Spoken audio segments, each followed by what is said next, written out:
واعبدوا الله ولا تشركوا به شيئا وبالوالدين إحسانا وبذي القربى واليتامى والمساكين والجار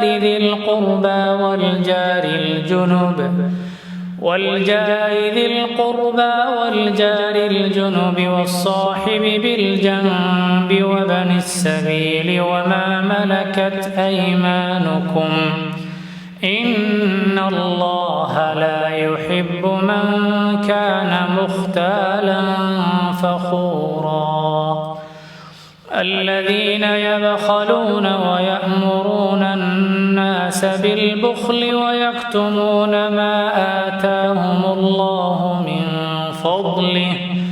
وأعتدنا للكافرين عذابا مهينا والذين ينفقون أموالهم رئاء الناس ولا يؤمنون بالله ولا باليوم الآخر ومن يكن الشيطان له قرينا فساء قرينا وماذا عليهم لو آمنوا بالله واليوم الآخر وأنفقوا مما رزقهم الله وكان الله بهم عليما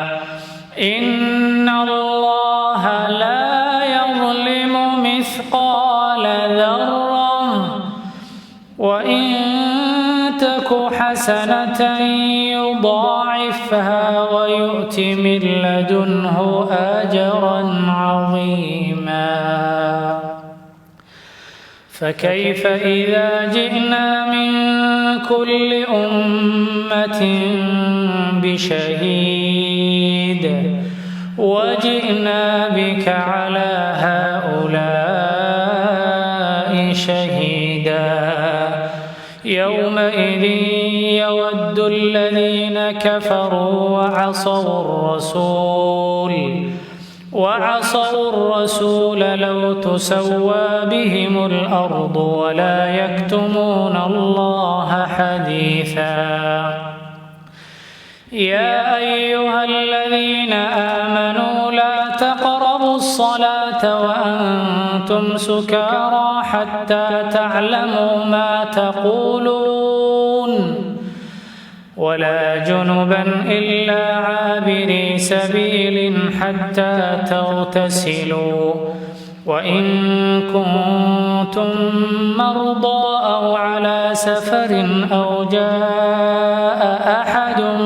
منكم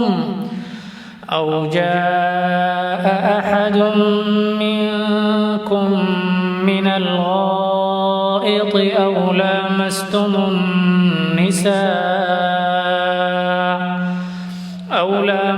النساء فلم تجدوا ماء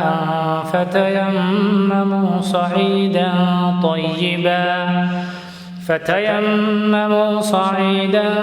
طيبا فامسحوا بوجوهكم وأيديكم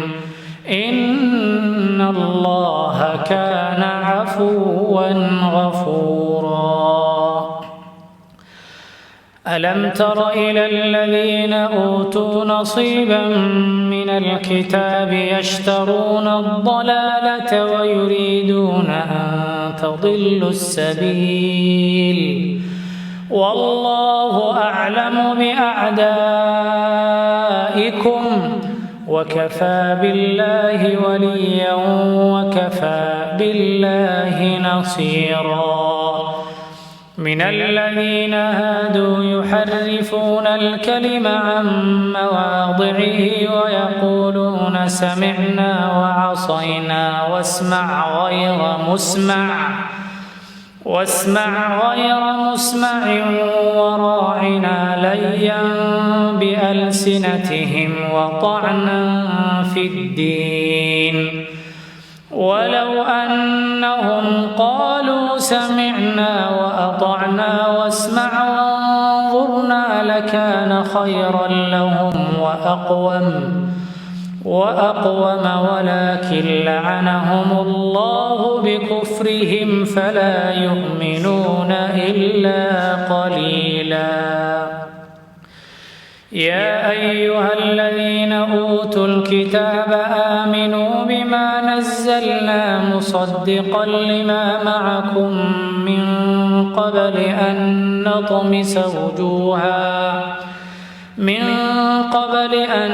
نطمس وجوها فنردها على أدبارها أو نلعنهم كما لعنا أصحاب السبت وكان أمر الله مفعولا. إن الله لا يغفر أن يشرك به ويغفر ما دون ذلك لمن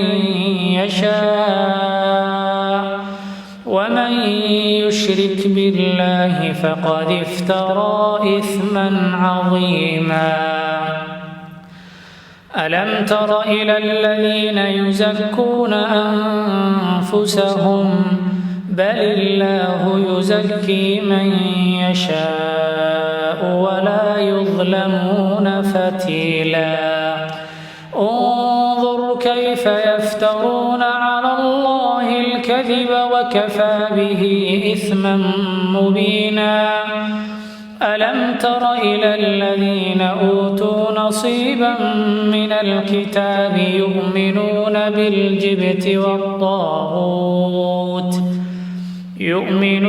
بالجبت والطاغوت ويقولون للذين كفروا هؤلاء أهدى من الذين آمنوا سبيلا. أولئك الذين لعنهم الله ومن يلعن الله فلن تجد له نصيرا. أم لهم نصيب من الملك فإذا لا يؤتون الناس نقيرا.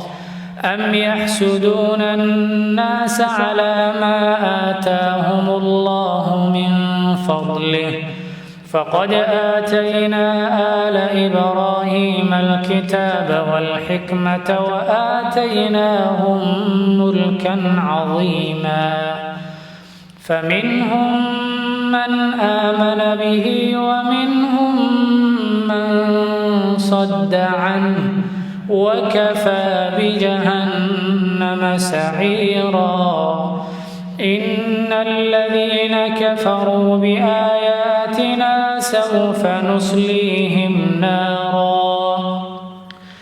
كلما نضجت جلودهم بدلناهم جلودا غيرها ليذوقوا العذاب إن الله كان عزيزا حكيما. والذين آمنوا وعملوا الصالحات سندخلهم جنات تجري من تحتها الأنهار خالدين فيها أبدا لهم فيها أزواج مطهرة وندخلهم ظلا